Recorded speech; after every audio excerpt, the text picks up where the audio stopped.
In the 19th century, when the world was still filled with blank spaces on the map, when jungles were impenetrable and islands felt like separate universes, one man walked into the unknown with nothing but a notebook, a few coins, and an overwhelming need to understand life itself.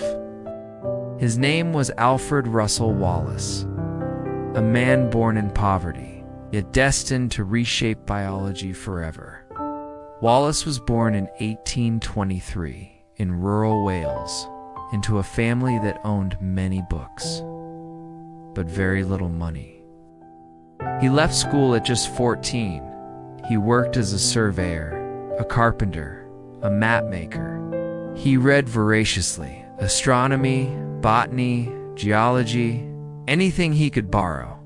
And slowly, he developed one overwhelming question: where does all the diversity of life come from? This question became his compass, and it would lead him halfway around the world. In 1848, at only 25, Wallace set sail for the Amazon rainforest, not as a wealthy gentleman explorer, but as a struggling naturalist selling specimens to survive. For 4 years, he wandered deep into the forest, collecting butterflies, birds, beetles, plants, learning from indigenous peoples, sleeping in hammocks under a ceiling of stars and insects. He kept journals filled with careful observations, sketches of monkeys, endless lists of birds, and early ideas that life might evolve.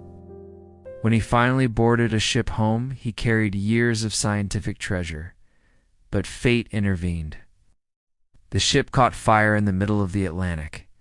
Wallace watched helplessly as his drawings, journals, specimens, his life's work burned and sank into the ocean. He returned to England, nearly empty-handed, except a will that had only grown stronger, and early ideas that life might evolve. 2 years later, in 1854, Wallace set off again.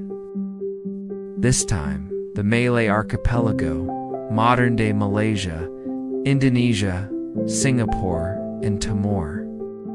For 8 long years, he crossed islands filled with volcanoes, jungles so dense the sky disappeared, and cultures rich in myth and tradition. He slept in remote villages, sailed in fragile boats through stormy seas, and collected over 125,000 specimens, including 5,000 species completely new to science. And then, in a humble bed, while recovering from malaria, possibly on the island of Halmahera, but based in Ternate, a profound idea crystallized. A simple, elegant, terrifying idea. Species change over time because nature selects the individuals best suited to survive. It was natural selection. The very same idea Darwin had been quietly shaping for decades. Wallace didn't know that. Simply wrote his thoughts into a clear, brilliant essay and mailed it to Darwin. Imagine Darwin's shock. For 20 years, he had hidden his theory, afraid of the backlash it might unleash. And suddenly, here was a young unknown naturalist, isolated on a tiny volcanic island, who had reached the same conclusion. Rather than rivalry, Darwin and his colleagues chose fairness. In 1858, both Wallace and Darwin's ideas were presented together in London. History would remember Darwin more. But Wallace never complained. He believed ideas belonged to the world, not to the ego. Wallace wasn't just a naturalist. He was a thinker unafraid to wander into the strange, the spiritual, the philosophical. He believed consciousness was not merely biological. He wrote about the beauty and purpose of nature, the importance of conservation, and the dignity of indigenous cultures. He advocated for socialism, women's rights, and the protection of the environment. Long before ecology existed, he was thinking like an ecologist. He was thinking like a naturalist, Long before animal conservation became a movement, he was warning about extinction. In many ways, Wallace lived a century ahead of his time. In Southeast Asia, he noticed something odd. Between two islands, Bali and Lombok, the animals changed abruptly. On one side, tigers, rhinos, elephants. On the other, cockatoos, marsupials, and creatures of Australia. He realized a deep biological boundary ran through the ocean. Today we call it the Wallace Line, one of biology's most important discoveries. It was proof that geography shapes evolution. After 12 years of exploration, Wallace returned to England older, ill, weary, but fulfilled.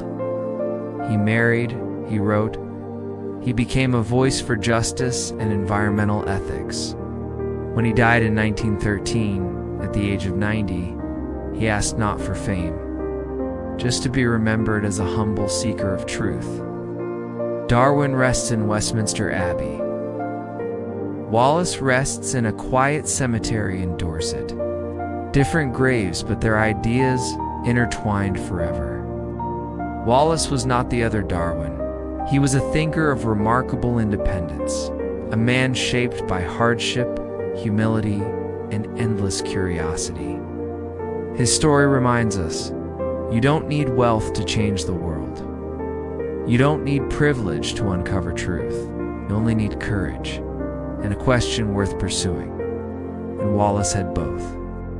If you enjoyed this journey into the life of Alfred Russel Wallace, please subscribe. There are many more stories waiting to be told.